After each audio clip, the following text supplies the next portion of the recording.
Avec vous pour le 10h midi sur Sud Radio. On est ensemble, confinés évidemment, avec aujourd'hui Hassen Amou. Bonjour. Bonjour. Responsable associatif, fondateur du collectif marseillais Trop jeune pour mourir. Nathalie Cohen, vous travaillez dans la finance. Pierre Jouvet, porte-parole du PS. Et Rafik Smati, chef d'entreprise et président du mouvement Objectif France. Bonjour à tous. Nous allons parler donc de la gestion par la pénurie, masques, tests, plan de confinement. Hier, vous l'avez peut-être entendu, Sébastien Ndiaye dire que le plan n'était pas prêt. Dans ce cas, pourquoi avoir pris la parole dimanche? Comment est gérée cette pénurie? Est-ce qu'une deuxième vague est inévitable? On parlera également de ce chiffre donné par l'Institut Pasteur. 6% de la population seulement serait immunisée. Donc cette deuxième vague semble inévitable. Et puis immunité, avez-vous peur de sortir le 11 mai? Est-ce que vous êtes angoissé? 0826 300 300. On aura à 11h15 avec nous un médecin qui a interpellé le ministre de la Santé sur les tests, parce que c'est vrai qu'on a un petit peu de mal à comprendre cette théorie de tester les gens qui ont des symptômes. On y reviendra tout à l'heure avec vous. Donc commençons notre tour de table sur ce qui a retenu votre attention dans cette actualité. Nathalie Cohen, commençons avec vous. Et alors, moi, c'est un coup de cœur, Valérie, qui m'a interpellée. Ça se passe à New York, hein, c'est pas en France. C'est une ville qui me touche particulièrement puisque j'y étais pour la première fois en février. Et vu qu'aujourd'hui, c'est l'épicentre du coronavirus, donc je suis de très près l'actualité qui s'y passe. Et en fait, dans ce chaos... puisqu'il y a près de 33 000 morts aujourd'hui à New York. En fait, le gouverneur de l'État a promulgué un décret qui permet aux Américains qui voulaient se marier avant l'épidémie, de pouvoir le faire aujourd'hui en ligne et d'avoir des clercs qui le fassent en visioconférence. Donc j'ai trouvé que c'était une information plutôt touchante et plutôt un peu positive. Voilà. Plutôt positif dans cette... alors c'est très compliqué aux États-Unis, hein, parce que vous avez vu, il y a des États où visiblement le confinement n'existait pas. On a pu voir des images de Floride avec des plages où il y avait beaucoup de monde. C'est vrai que la cohérence est pas vraiment là aux États-Unis, mais en tout cas c'est vrai que c'est une petite note joyeuse et heureuse dans cet environnement plutôt triste. Rafik Smati, c'est un coup de gueule. Oui, alors effectivement, en ce moment, nous parlons beaucoup de la crise sanitaire et c'est évidemment la priorité. Mais derrière la crise sanitaire, il y a évidemment une crise économique qui déjà se manifeste, mais va se manifester à une autre échelle dans les semaines et les mois qui viennent, quelque chose de probablement extrêmement inquiétant.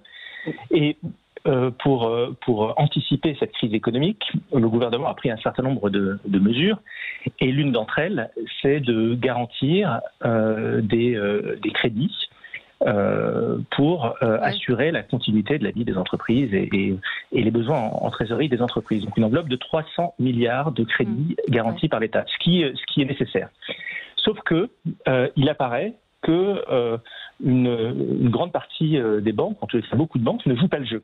J'ai énormément de remontées de terrain de la part de patrons de TPE, de PME, qui sont en bonne santé financière, qui ne sont pas à 2 doigts du dépôt de bilan, qui sont à jour de leur paiement de charges, etc., et qui sont extrêmement surpris entre le décalage entre le discours politique d'une part, qui se montre extrêmle volontariste, et la réalité, extrêmement généreux, volontariste, et la réalité qui est appliquée dans le réseau bancaire.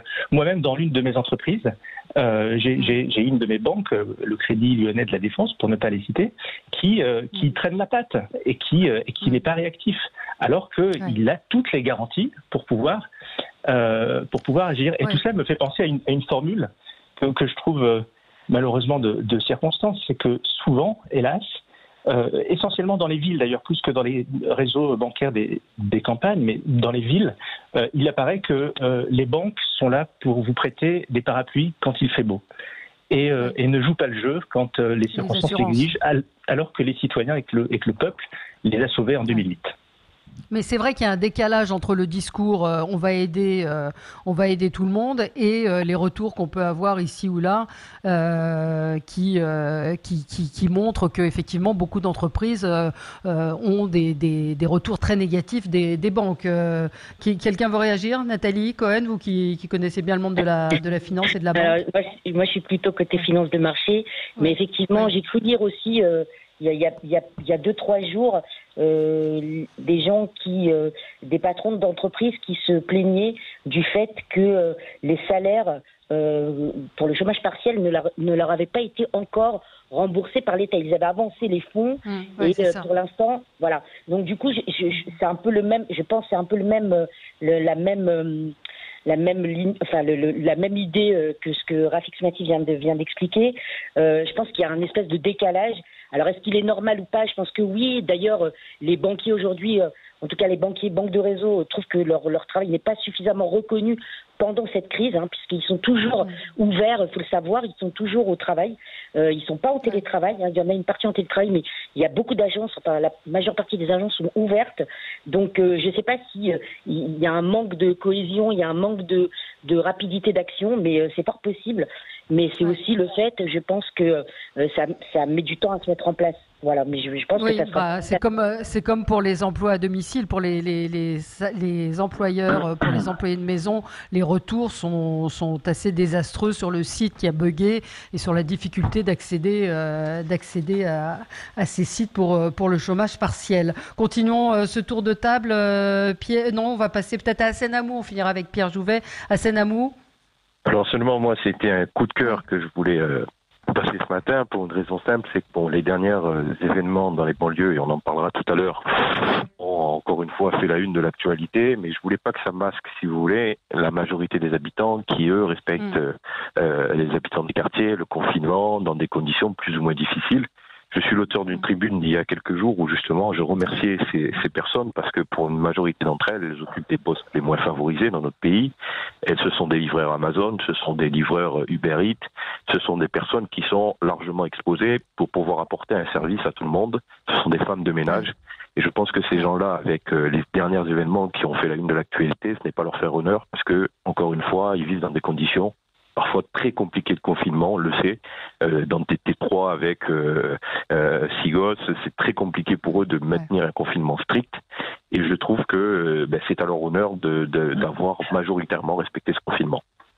Oui, non, c'est sûr qu'il ne faut pas que ça masque. On va y revenir bien évidemment. Et on a vu d'ailleurs, et on l'a évoqué nous hier à 10h30, les difficultés aujourd'hui pour des gens, vous évoquez les femmes de ménage, tous ces gens qui ont perdu leur travail aujourd'hui, qui ont des enfants à la maison et qui n'arrivent plus à les nourrir et qui sont obligés de faire appel aux Restos du Cœur ou aux différentes associations. Pierre Jouvet, c'est un coup de cœur. Oui, c'est un coup de cœur, c'est l'éloge de la proximité et une fois n'est pas coutume, vous connaissez dans cette émission mon dada sur le fait que je pense depuis trop longtemps qu'on ne fait pas suffisamment confiance aux collectivités locales et aux collectivités territoriales. Et on s'aperçoit depuis le début de cette crise que les élus locaux, dans leur immense majorité, comme les personnels des communes, des communautés de communes, des départements et des régions, gèrent la crise de manière totalement admirable, par rapport à ce qu'on peut voir entre le décalage de l'État, qui fait des grands discours et peu d'actes dans la réalité quotidienne, et les collectivités locales qui, elles, sont au front et remplissent des missions de solidarité pour appeler les personnes âgées. On voit partout se déployer des réseaux de solidarité où des élus ou des personnels municipaux passent des coups de fil à des personnes âgées et isolées. On voit que le respect du confinement, il essaye d'être maintenu entre les gendarmeries, la police nationale et les élus locaux. On s'aperçoit que les élus locaux, dans leur grande majorité, ont pu commander des masques pour leurs habitants qui seront livrés dans les temps. Ce sont une fois encore les élus locaux qui vont être exposés pour l'organisation du déconfinement.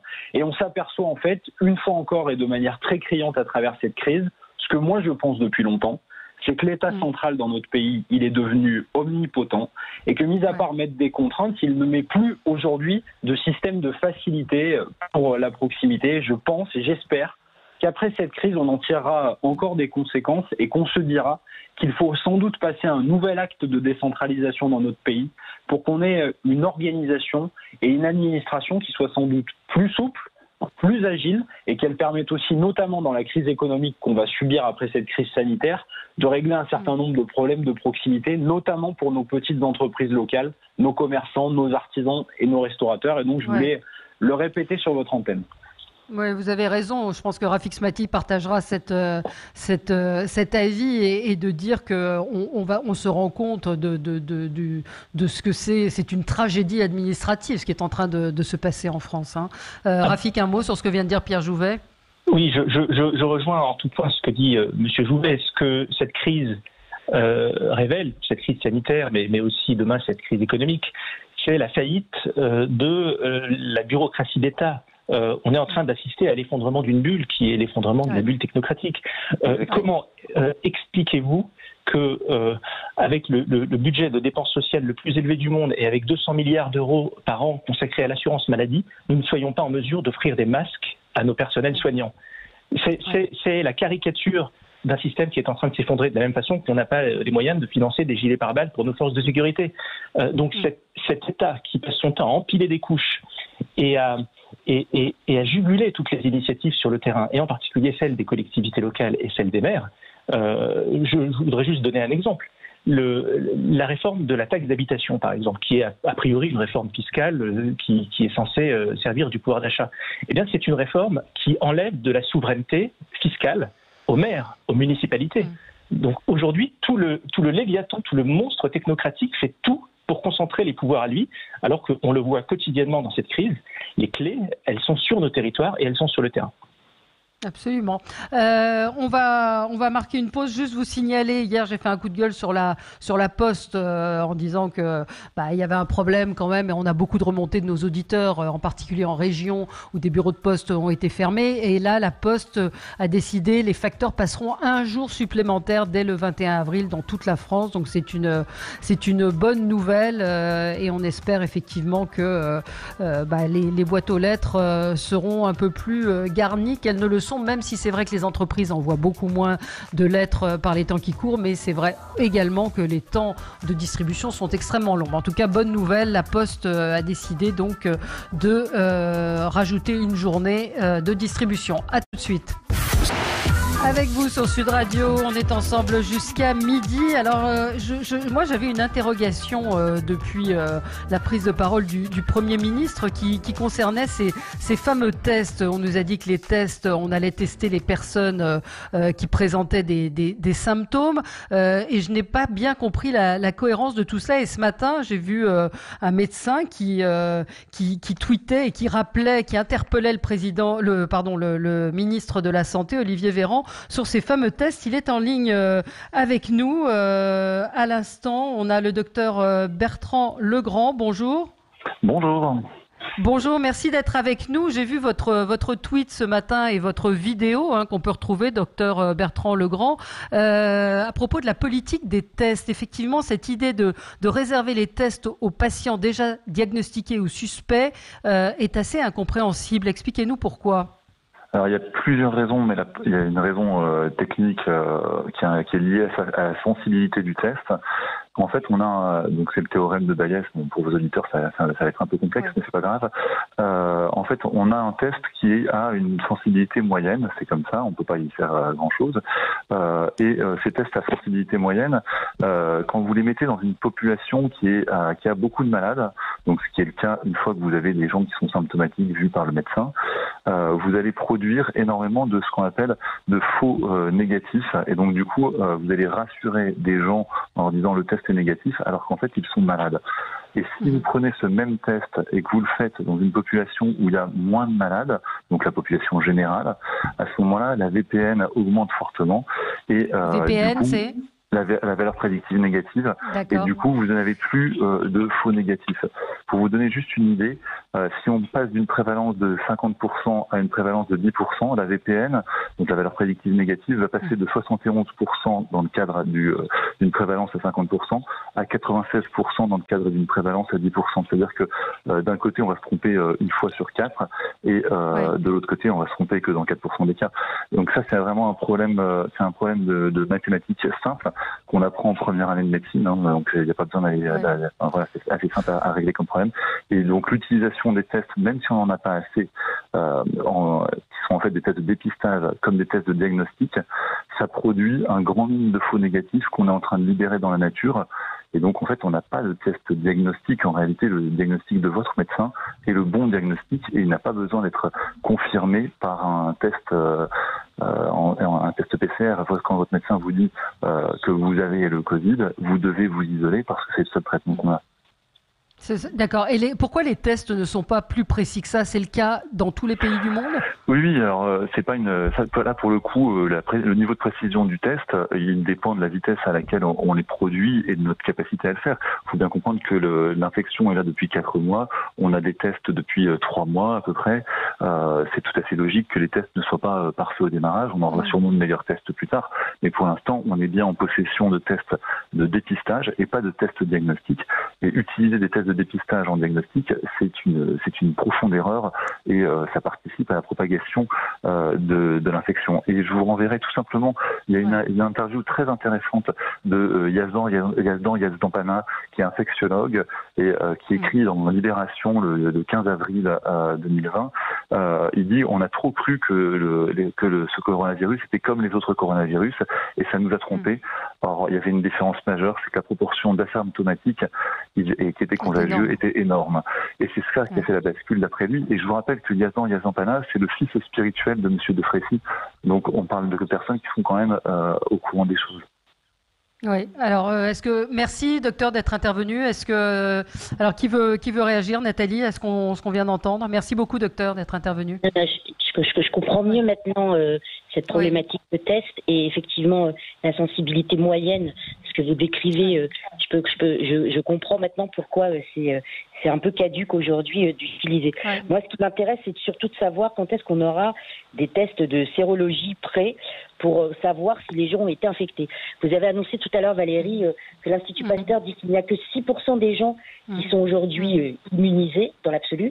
Et on entend souvent les chiffres de 10 ou 15%. Et en fait, moi, ce qui m'intéresserait de savoir, c'est vraiment combien sommes-nous à avoir contracté le coronavirus, ou avoir en tout cas développé des anticorps qui nous permettent aujourd'hui d'avoir comment on appelle ça, un peu de tranquillité par rapport à ça. Donc moi, c'est ça qui m'intéresse de savoir. Et ça, on n'a aucune visibilité là-dessus. Et je trouve que c'est ce test de sérologie qui est un peu plus important, enfin à mon sens, que les tests de dépistage, des dépistages tels qu'on les connaît aujourd'hui. Oui. On voit qu'on est quand même, on voit quand même que le docteur est parti ou pas? Oui, il est parti. On voit qu'on est quand même dans le flou le plus total. Je vous encourage vraiment à aller voir la vidéo de Bertrand Legrand sur Twitter parce qu'il interpelle vraiment le ministre de la Santé. Il lui pose des questions très précises sur ces tests. Rafik Smati. Je crois que nous devons faire preuve de beaucoup d'humilité face à ce virus. C'est un virus qui est nouveau, qui manifestement dévoile des surprises quasiment tous les jours. On parle d'immunité collective, de développement d'anticorps, mais il y a un certain courant de pensée scientifique qui laisse sous-entendre que les anticorps pourraient avoir une durée de vie limitée. Donc, en fait, la seule certitude que nous ayons dans cette crise sanitaire, c'est la vertu du confinement. Voilà. Ça, c'est une certitude absolue. Pour le reste, eh bien, il faut s'en remettre à la recherche, à la science. Parce que faut bien comprendre. Mais sauf que, pardon de vous interrompre, ce que pose comme question le médecin et ce que posent d'autres médecins, c'est l'incohérence de certaines décisions, c'est-à-dire même d'un point de vue médical, d'un point de vue sanitaire. C'est-à-dire qu'il y a des choses qu'on sait. Moi, l'autre jour, j'avais une épidémiologue qui était tombée de sa chaise de voir la façon dont on avait justement tenté de recenser le nombre de malades. C'est-à-dire que on n'a pas appliqué les méthodes reconnues. Ah mais là, je vous rejoins complètement. Mais si le débat porte sur la cohérence des actions du gouvernement, ça peut, hélas, durer des heures. Effectivement, depuis le début de cette crise, on a oscillé entre Alors oui, ils ont un terme qui est assez drôle d'ailleurs, enfin assez drôle, si les circonstances n'étaient pas tragiques, ça en serait drôle. Pour eux, un virage à 180 degrés, ça s'appelle une évolution de la doctrine. C'est-à-dire qu'il y a un mois, il fallait pas mettre de masque. Aujourd'hui, ça va quasiment être obligatoire. Mais ça s'appelle pas un changement d'avis, ça s'appelle pas une volte-face, ça s'appelle un changement de doctrine. Ce qui est absolument irresponsable et honteux. Ouais. Qui veut Pierre Jouvet? Oui, mais c'est sûr qu'il faut effectivement, moi je partage cette analyse, je pense qu'il faut avoir beaucoup d'humilité.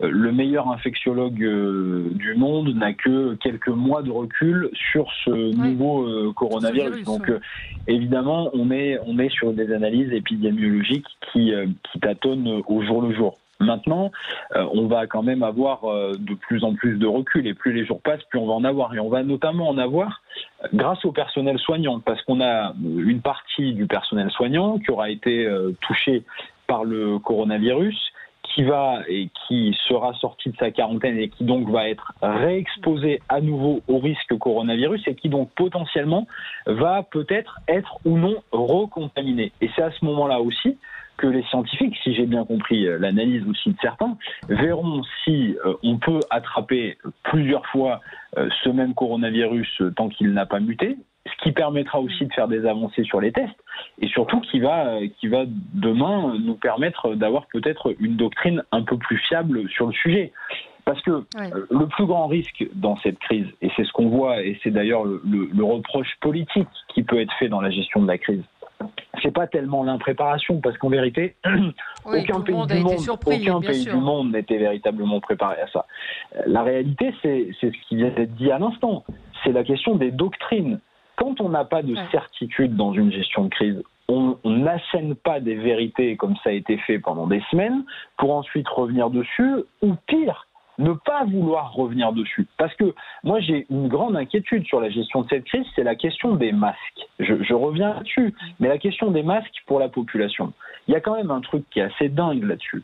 C'est que le gouvernement, comme ils ne veulent pas faire machine arrière sur leurs déclarations, aujourd'hui disent peut-être que ça va être port du masque obligatoire dans les transports en commun, mais on ne sait pas comment on va donner les masques. Mais quand même, il y a un truc dont on est sûr dans chaque virus dans le monde et depuis longtemps, c'est que porter un masque en période de virus et de risque de propagation important, ça protège les autres et ça protège surtout une diffusion massive du virus. Donc au moment où on va être en sortie on va être en déconfinement et où la population et où les brassages de population vont se refaire, si on ne veut pas, c'est mon avis politique, reprendre une deuxième vague de ce coronavirus, il est temps d'affirmer une doctrine claire sur la question du port du masque. Et moi, je préconise que dès le 11 mai, le port du masque soit rendu obligatoire pour toute sortie sur l'espace public, si on ne veut pas tous les 6 mois avoir des confinements qui durent 2 mois.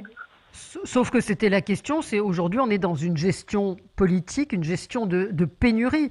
C'est-à-dire qu'on n'a pas de masque. Les tests, est-ce que les tests justement ne dépister que les gens à symptômes, c'est une décision de gestion de pénurie plutôt que de gestion sanitaire? Moi, il me semble qu'il y a 2 éléments là aussi là-dessus. On a les éléments scientifiques et la question des tests en fait partie. Le médecin qui vient d'intervenir le disait. Donc, au regard des informations qu'on a, il faut ensuite prendre des décisions politiques. Mais après, la science, dans le peu de visibilité qu'elle a sur la gestion de ce virus, ne peut pas donner aux politiques, qui est le décisionnaire, l'intégralité de la clé de lecture. Donc, c'est aussi aux politiques de faire des choix dans la méthode et dans la stratégie de déconfinement par rapport à ce qui lui semble être la meilleure stratégie dans une gestion globale d'une crise et dans une gestion de population. C'est pour ça que moi, il me semble que, puisqu'on n'a pas encore suffisamment de visibilité sur la question des tests, je pense qu'il faut à minima être sur une décision politique au niveau des masques pour qu'on puisse voir aussi l'évolution du virus quand on sera dans le déconfinement. Parce qu'il n'y aurait rien de pire qu'on ait mis notre économie à l'arrêt, qu'on ait flingué les comptes publics pour les 10 prochaines années, pour ensuite remettre les gens le 11 mai dans les rues comme si de rien n'était, sans mesure de protection, en disant juste aux gens, attention, ne vous serrez pas la main, restez éloignés les uns les autres, ce que les gens feront, je suppose, pendant quelques semaines, et puis après tout ça s'oubliera, pour qu'après l'été, on se retrouve dans une deuxième crise qui sera encore plus violente et où on aura encore un frein économique qui, là, cette fois-ci, sera dramatique. Donc voilà, il faut à un moment donné prendre des décisions. On se retrouve dans un instant. Hassan Amou vous donnera la parole, puis on parlera également de cet embrasement des banlieues. Enfin, embrasement, le mot est peut-être un peu fort pour l'instant, mais quand même beaucoup d'affrontements avec les forces de l'ordre dans de très nombreuses communes, à la fois d'Île-de-France, mais aussi à Toulouse et dans d'autres villes. À tout de suite sur Sud Radio. Avec vous sur Sud Radio pour le 10h midi. Donc nous parlions de cette gestion parfois incompréhensible, gestion par la pénurie. Hassan Amou, on ne vous a pas entendu sur le sujet. Non, mais moi je crois que tout l'enjeu aujourd'hui, ça va être les règles de déconfinement. Parce que quand on voit les images de quelques commerces qui commencent à réouvrir, je pense notamment au Drive, et la ruée sur ces commerces-là qui ont manqué à de nombreux Français, je pense que la méthode qu'on va employer sur le déconfinement et les indications qu'on va donner aux gens, quoi, doit être les bonnes et doit justement faire l'objet d'attention minutieuse, parce que c'est justement tout l'enjeu là. En ce qui concerne les masques, la pénurie, je lisais un article de Mediapart en disant justement que le gouvernement tentait à rassurer en donnant visiblement aucune partie de la réalité sur la défaillance en ce qui concerne les commandes, la réalité de ce que nous disposerons au 11 mai. La vérité, c'est que moi, je pense que le confinement strict a été pris de toute façon pour justement soulager les hôpitaux et parce que nos hôpitaux n'étaient clairement pas prêts à cette crise et on ne pouvait pas absorber la quantité si tout le monde était resté en déconfinement et si tout le monde côtoyait tout le monde. Les hôpitaux, il aurait fallu qu'ils fassent des choix et ça n'aurait pas été gai si on était arrivé à cette situation-là. Ça va recommencer. C'est justement pour ça. Non, mais c'est justement pour ça que moi, ce que je dis, c'est qu'il va falloir employer une méthode et il va falloir que les Françaises et les Français sachent quoi faire au sortir de ce confinement. Parce que aujourd'hui, on le voit bien. Il y a un manque de clarté dans les annonces, il y a un manque de clarté dans la compréhension de là où le gouvernement veut nous amener. Et je pense que ça, on ne pourra pas se trouver dans cette situation-là au 11 mai. Je pense qu'il va falloir que le gouvernement maintenant penche réellement là-dessus et donne des indications claires à tout le monde, parce que c'est pas possible que le 11 mai... D'ailleurs, on le voit bien avec la reprise des écoles. Une grande majorité de nos familles disent « mais moi, je ne mettrai pas mon enfant à l'école ». Il y a un manque de confiance vis-à-vis de ce gouvernement. Mais est-ce que vous avez peur les uns et les autres de sortir le 11 mai? Enfin, je pose la question je pense que oui. Je pense que oui, parce que je pense que les choses, elles ont mal été expliquées. Pour une raison simple. Je pense que le confinement strict aujourd'hui, on sait tous que le virus n'écoute pas les annonces gouvernementales. C'est-à-dire que c'est pas parce qu'on nous dit que le 11 mai, on va pouvoir se remettre à se côtoyer visiblement les uns les autres avec la distance sociale et les mesures barrières, que le virus aura disparu. Donc les gens non plus ne sont pas des imbéciles, ils le savent très bien. Nathalie Cohen, vous dites que vous n'avez pas peur? Moi, j'ai pas peur du tout. En fait, alors... Il n'y a pas de raison, je fonctionne pas avec la peur, puisque la peur n'évite pas le danger. Et en fait, c'est bien cette phrase qu'il faut aujourd'hui prendre en considération. C'est que je pense aujourd'hui qu'on étale effectivement l'arrivée des malades, les morts sur le temps, parce qu'on n'a pas les moyens, les infrastructures qui permettent d'accueillir les gens qui sont malades et d'avoir autant de lits qu'on le souhaiterait pour les soigner. Mais en réalité, ce virus, il a un nombre de gens, malheureusement, qui l'infectera de façon grave. Je crois que c'est 5% environ. Et dans ces 5%, il va y avoir 2% de mortalité. Sur les 5%, des gens qui seront gravement malades mais qui s'en sortiront. Et 2% de mortalité. Mais en réalité, on ne pourra pas échapper à ce chiffre. Et en réalité, on ne fait que repousser l'échéance. Moi, ce qui m'inquiète le plus, aujourd'hui, c'est la crise économique qui débarque. Et c'est pas par manque de compassion. Mais sincèrement, elle sera beaucoup plus, pour moi, meurtrière que ce virus. On attend à peu près, enfin, d'après les prédictions, mais comment on appelle ça, les prédictions des économistes. Les prévisions, pardon, c'est mieux que prédictions, oui. On attend à peu près 500 sont parfois millions des prédictions. De pauvres. Exactement. Ouais. On attend à peu près 500 millions de pauvres dans le monde. Et sincèrement, ça tuera beaucoup plus que ce virus. Et c'est ça qui, moi, la seule chose qui me fait peur aujourd'hui, c'est bien ça, quoi. Oui, Rafik Smati, vous qui êtes chef d'entreprise. Oui. Je crois que ce qu'il manque cruellement dans la gestion de cette crise du Covid, c'est de prendre les Français pour des adultes. Il y a une infantilisation des citoyens de la part du gouvernement qui est insupportable. Sur la polémique des masques, par exemple, qui a fait couler énormément d'encre. La responsabilité aurait simplement été que le gouvernement dise, il y a un mois, nous sommes en pénurie, nous n'avons pas prévu le coup, nous et nos prédécesseurs, donc on est en situation difficile, donc on doit se serrer les coudes pour gérer la situation. Et je peux vous dire qu'un tel message, alors évidemment il aurait pu être inquiétant, mais c'est un discours de vérité, et la vérité crée la confiance.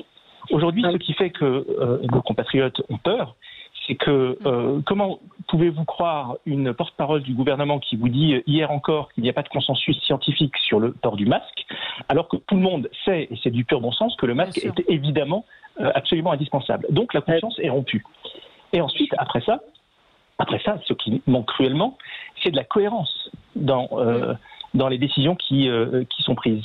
Vous parliez, par exemple, de la crise économique à venir. Moi, je milite depuis maintenant plusieurs jours pour que les petits commerces réouvrent, mais sans attendre le 11 mai, réouvrent maintenant.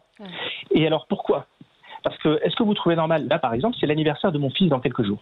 Eh bien, je vais lui acheter son jouet pour son anniversaire dans l'hypermarché qui est pas loin de chez moi. Alors qu'il y a un artisan qui fabrique des jouets, qui vend des jouets, chez qui j'ai l'habitude de m'approvisionner. Et celui-ci, même les magasins de jouets traditionnels vont. Mais oui. Et donc c'est un problème de cohérence. Vous avez un État, on en revient toujours au même sujet, qui est Léviathan, qui décide tout de manière unilatérale. Et donc, sans cohérence, sans intelligence, eh bien tout ça, ça distille un sentiment de crainte, un sentiment de peur, un sentiment selon lequel la situation n'est pas totalement sous contrôle. Là, le président de la République nous dit il y a un mois, je ferme les écoles parce que les écoles sont des bombes biologiques. On apprend que les écoles vont rouvrir en même temps que les petits commerces. Tout cela n'a aucune cohérence et donc n'a aucune logique et montre qu'on peut s'interroger sur le fait qu'il y ait aujourd'hui un pilote dans l'avion. Valérie, tu veux réagir ? Oui. Nathalie, Nathalie, juste un mot, oui. Puis après deux choses. Petit un sur les masques et après sur les petits commerces. Sur les masques, à décharge, alors je suis pas là pour défendre le gouvernement, mais à décharge de cette décision de dire que les masques n'étaient pas obligatoires, il faut savoir que les soignants vous disent au début de crise et parce que dans le cadre d'épidémie, on met des masques aux gens qui sont malades. On met pas des masques aux gens qui sont bien portants.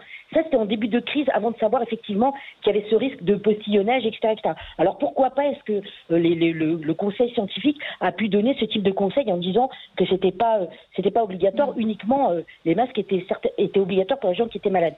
Pour les petits commerces, et je rejoins complètement Rafik Smati, je vois pas pourquoi un petit commerce aujourd'hui ne pourrait pas mettre en place les mêmes règles qu'un supermarché, c'est-à-dire une personne à la fois. On le voit dans les boulangeries, on le voit partout. Donc je vois pas pourquoi un commerce de proximité ne pourrait pas mettre en place ce type de règles en expliquant aux gens qu'il faut rentrer une personne à la fois, etc. etc.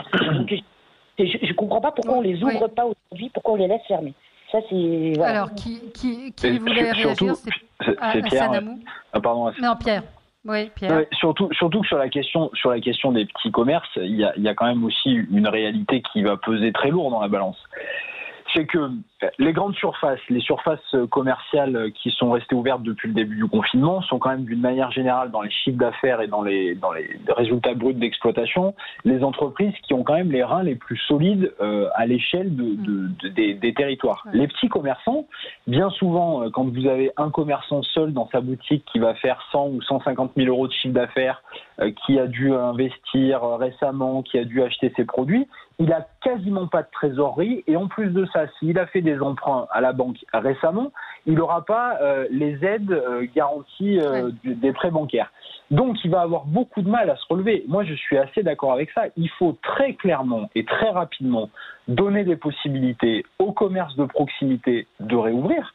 Et je dis exactement la même chose pour la question des restaurateurs et pour des bars, où là la question va être encore plus violente parce qu'on dit aux restaurateurs, on leur donne pas de perspective. On leur dit, est-ce que ce sera mi-juillet, est-ce que ce sera fin juillet, est-ce que ce sera la rentrée de septembre, est-ce que vous allez rater aussi toute la période touristique ? On va mettre des gamins dans les classes, on va mettre 25 ou 30 gamins dans des classes sans qu'ils puissent mettre des gestes barrières. Le gouvernement, a priori, a fait le choix de faire un déconfinement général et de ne pas faire un déconfinement par classe d'âge comme ça avait été évoqué dans un cas. Donc, forcément, qu'est-ce que ça veut dire ? Ça veut dire que le gouvernement et les scientifiques ont une stratégie sans doute bien définie, de recontamination d'une partie de la population, parce qu'on sait qu'il faut arriver à un certain niveau de contamination, de part de contamination dans la population, pour qu'ensuite le virus arrête de circuler. Ouais. Donc là aussi, c'est ce que vous disiez à l'instant, il faut de la clarté et aussi arrêter de prendre les gens pour des enfants. Dire clairement quelle est la stratégie. Voilà. Si on a décidé de déconfiner à partir du 11 mai, c'est parce qu'aujourd'hui, on a une nécessité de refaire partir l'activité économique. Si on a décidé de réouvrir les écoles à partir du 11 mai, c'est parce qu'on sait qu'il faut aussi mettre les gamins à l'école pour que les parents puissent retourner au boulot. Et surtout, si on a décidé de déconfiner les gens à partir du 11 mai et toute la population, c'est parce qu'on se dit qu'aujourd'hui, avec 6% seulement des Français qui ont été touchés par le coronavirus, c'est bien trop faible par rapport à l'effet de recontamination du virus dans la population et qu'il faut sans doute faire augmenter cette part-là. Mais tout ça est sans doute une stratégie et qui peut être entendue, je pense, par les gens.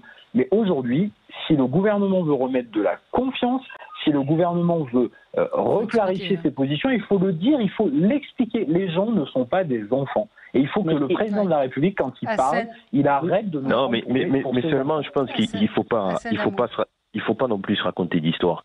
Que le gouvernement nous ait dit dès le départ, il faut que les gens aillent dans les grandes surfaces parce qu'elles auront les structures et elles vont s'organiser plus facilement pour faire respecter. Au moins, on saura le flux vers quel commerce ils se dirigeront. Comment est-ce qu'on allait gérer les allées et venues des uns et des autres. Je pense que c'était nécessaire au départ. Le confinement, ça a aidé les hôpitaux, ça a aidé les médecins, le personnel soignant, et ça permettait une gestion du flux plus facile. Mais que dans la durée, effectivement, on donne clairement un protocole de déconfinement à chaque commerçant qui pourrait reprendre leur activité plus ou moins normalement, disons, à partir du 11 mai, je pense que c'est pas une idée folle. Maintenant, bien sûr, il y a des étapes. Et je vais vous dire, certes, les gens ne sont pas des enfants, moi je suis d'accord, mais une grande majorité quand même, on le sait très bien, pourrait faire demain comme si rien ne s'était passé. Et il faut absolument pas qu'on retombe là-dessus, parce que au-delà de ma personne, moi aussi j'ai pas peur, parce que se dire qu'on a peur ou qu'on n'est pas peur, là, c'est pas la question. La question, elle est comment est-ce qu'on va aider les plus fragiles à ne pas être eux contaminés, et on le sait très bien que pour certains c'est le point de non-retour s'ils entrent à l'hôpital. Moi j'ai des amis dans mon entourage, ils ont fait des AVC, ils ont des situations de santé fragiles, et moi je pense à eux. Donc ce qu'il faudrait pas tenir comme discours, c'est le discours du guerrier, de dire ce qui compte c'est faire repartir l'économie. Non, ce qui compte c'est d'avoir un protocole intelligent qui permet à tous à la fois de préserver les emplois, de faire redémarrer. Je suis moi-même chef d'entreprise, donc je sais comment est-ce que les choses pourraient s'organiser, et ce que je voudrais moi aussi, c'est que on sait très bien qu'il va y avoir un déconfinement et on sait très bien qu'il y a des professions qui vont être les plus exposées d'entre nous. On sait très bien que les livreurs d'Uber, en une journée par exemple, vont voir une quantité de personnes en allant livrer des repas, en allant toquer aux portes. Il faut que cela, d'ailleurs, et il faut que cela, le gouvernement leur apporte une réponse. Il faut que le gouvernement, à un moment donné, dise « Non mais eux, c'est prioritaire, il faut qu'on leur donne des masques parce qu'ils vont aller voir des personnes âgées, parce qu'ils vont aller apporter des plateaux repas au personnel soignant. » Donc je pense qu'il faut avoir de la méthode et il faut à la fois rassurer les gens en leur disant voilà, on va contrôler et on va mettre des mesures barrières de la distanciation sociale et on va rassurer les gens. Mais je pense que ce qui fait douter les gens aujourd'hui, c'est que le gouvernement, depuis le départ, on a un gars qui vient à la télé le matin et vous dit un truc, et on a un gars qui vient à la télé le soir et vous dit le contraire du premier truc qui a été dit. Et puis, à un moment donné, moi, ma sœur, elle est devant sa télé, elle y comprend rien parce qu'elle n'est pas spécialiste, elle n'est pas médecin et elle ne sait plus à qui se référer. Bien sûr. Un dernier mot, si vous permettez, sur l'école et sur la nécessité de poser un bon diagnostic. Le Premier ministre, le Président de la République ont justifié la reprise des cours le 11 mai à partir d'une situation d'échec scolaire pour un nombre d'élèves qui va de 5 à 10% de la population.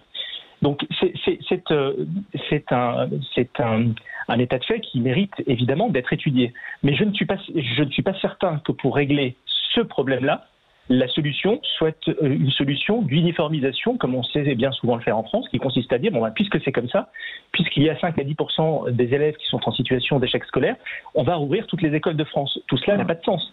Si le sujet, soyons pragmatiques, si le sujet, ce sont les élèves en situation d'échec scolaire, eh bien dans ce cas-là, gérons spécifiquement cette question-là. Rouvrons un certain nombre de classes dans certains quartiers qui le justifient, parce qu'il y a ces élèves-là qui doivent reprendre le chemin de l'école, mais dans ce cas-là, en étant 5 ou 6 par classe.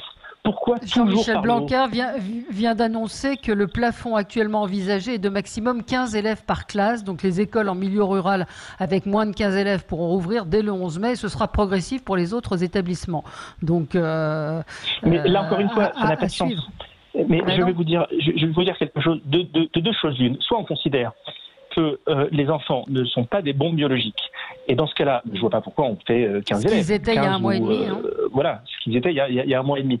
Donc soit on considère qu'il n'y a pas de risque. Et dans ce cas-là, 15 élèves ou 20 élèves ou 25 élèves, c'est exactement la même chose. Dans ce cas-là, on reprend l'école comme si de rien n'était. Ou alors on considère qu'il y a un risque. Et ce risque-là, il n'est pas que dans la classe. Il est dans les couloirs, il est dans les sanitaires, il y a la cantine. Et qu'il y ait 15 élèves par classe ou 25 élèves par classe, c'est exactement le même. Donc là, encore une fois, probablement une mauvaise réponse à un vrai problème qui est celui de l'échec scolaire et du décrochage scolaire qui n'est pas adressé frontalement par le gouvernement. Allez, on va marquer une pause. Oui, Nathalie, et un dernier mot. Juste pour le fait que les enfants étaient des bombes épidémiologiques, en fait, je pense que le gouvernement tâtonne puisque, encore une fois, on n'est tous pas des scientifiques et eux, voilà. C'est ça. Et donc, du coup, forcément, à un instant T, on dit ça et on change d'avis après parce qu'on a consulté d'autres avis d'experts. Donc, voilà aussi pourquoi les avis sont très, très changeants avec le temps, quel que soit le sujet. Allez, on se retrouve dans un instant et je voudrais qu'on parle de ce qui s'est passé hier dans une trentaine de communes de la région parisienne et dans de nombreuses villes de province avec des affrontements, des tirs de feux d'artifice sur les policiers. On va en reparler avec vous, 0826 300 300. À tout de suite. Avec vous sur Sud Radio jusqu'à midi, vous retrouverez ensuite André Berkoff. Je suis avec Hassen Amou, responsable associatif, fondateur du collectif marseillais Trop jeune pour mourir.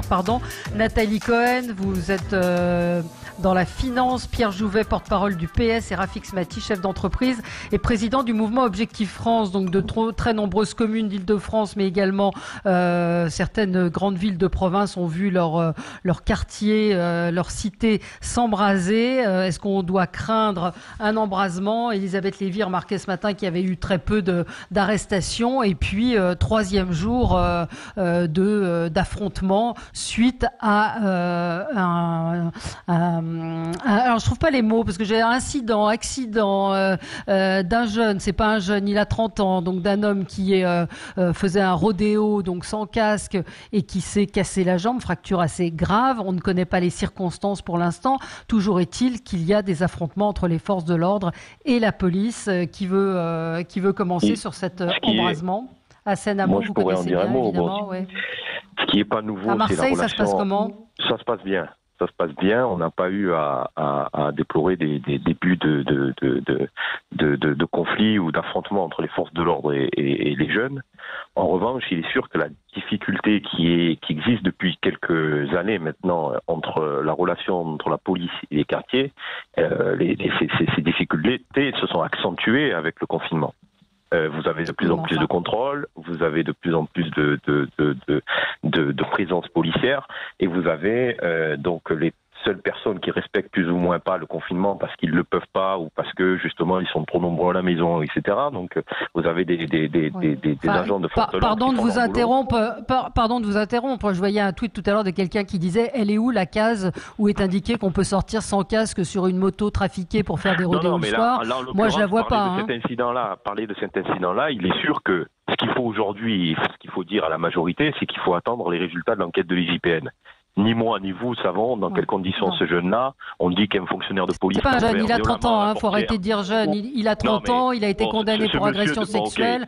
Voilà. Non mais Valérie, je vais aussi te parler d'un climat qui existe depuis le début de confinement, où tu as des minots qui sont amenés dans des cages d'immeubles et dans des conditions dont on ne sait pas trop comment ça s'est passé, qui ressortent avec une tête gros comme un ballon.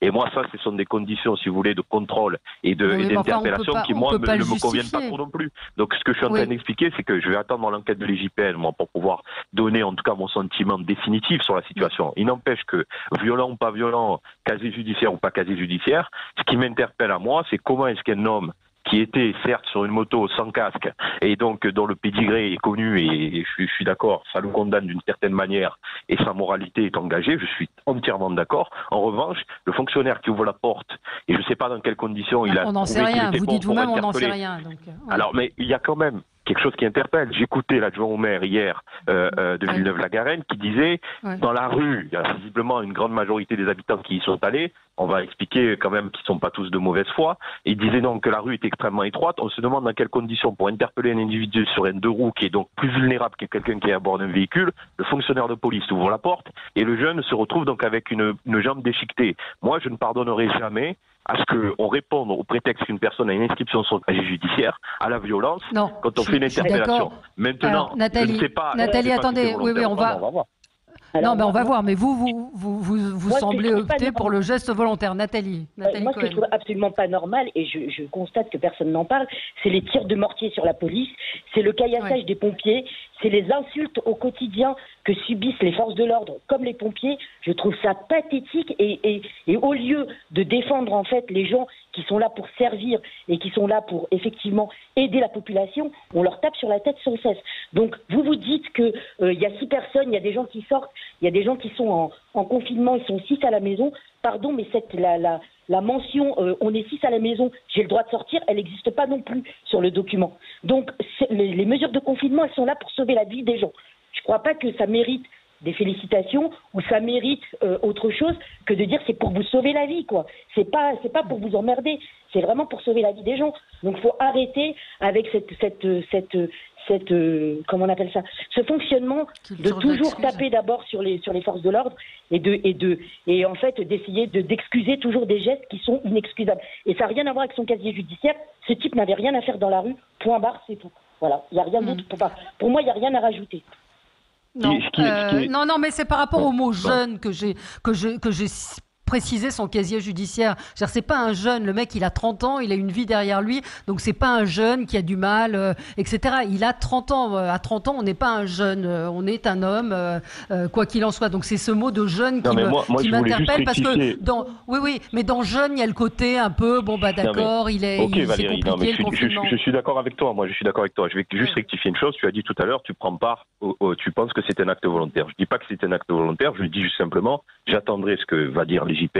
Et en revanche, pour rectifier un petit peu ce que disait Nathalie Cohen, c'est sûr que c'est facile, moi aussi, de dire, moi qui ai un grand logement, de dire, ben oui, c'est pas une excuse d'être assis dans un logement, dans un T2.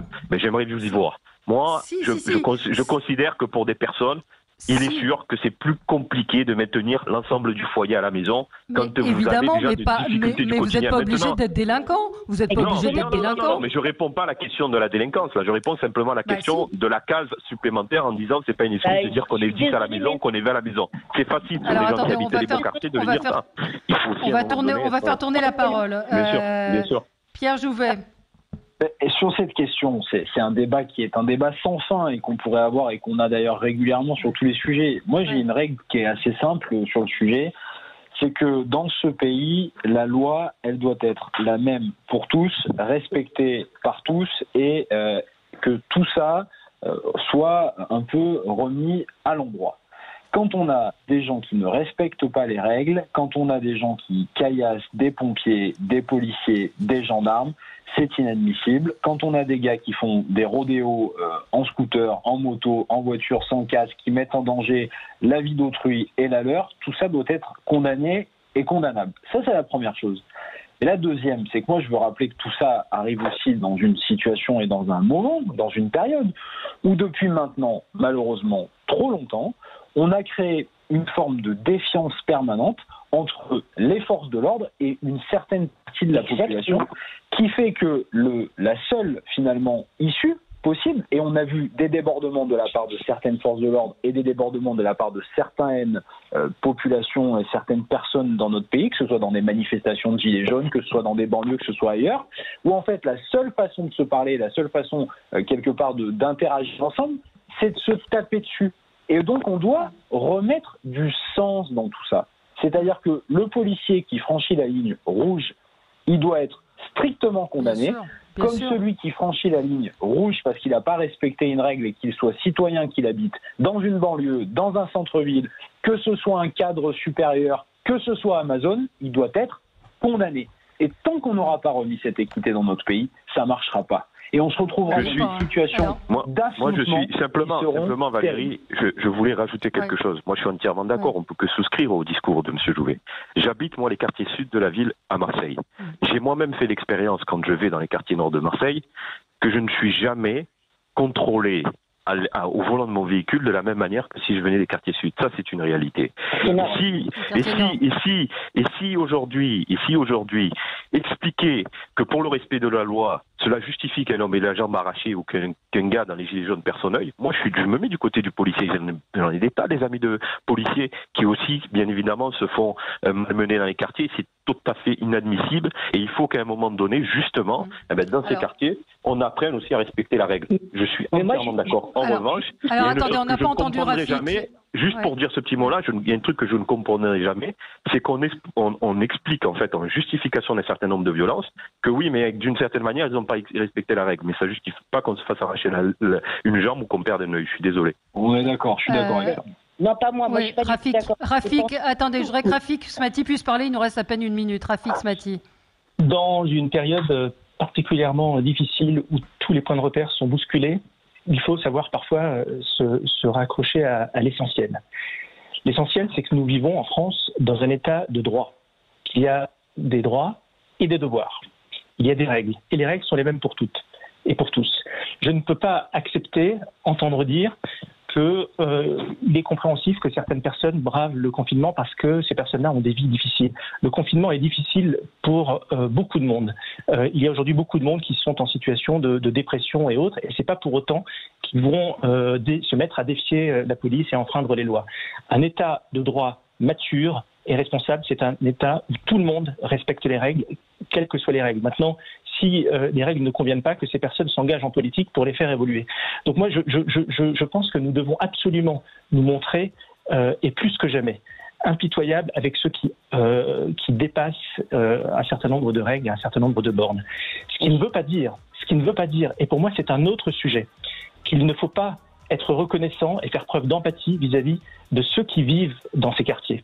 Et je veux boucler la boucle en disant que aujourd'hui, une grande partie des habitants de ces quartiers qui ont été abandonnés d'ailleurs par notre République, ces habitants sont des victimes de ces voyous.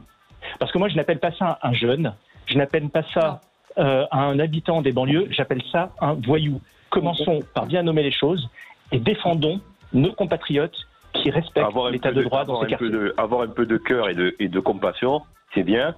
Simplement, juste pour terminer sur ce point-là, je vais juste dire, c'est que les gens qui ne respectent pas la règle de confinement strict, c'est pas le propre des quartiers non plus. On a vu pas mal d'images à travers la France, sur les Moselles et ailleurs. Voilà, c'est important. Vous avez en début de cette émission félicité les gens qui respectaient le confinement dans les quartiers.